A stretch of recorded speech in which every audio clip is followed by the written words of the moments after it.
Сәлем құрметті достар.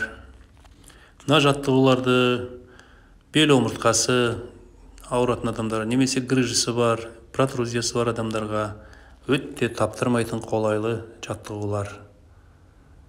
Таңертеңгі мезгілде де, түскі ас ішуге келген кезде үйге, сол мезгілде де, кешкі тұрымда осы жаттығуларды жасап тұрсаңыздар, жандарыңызға ләззат сыйлап, бір рахат сезімге бөленіп қаласыздар.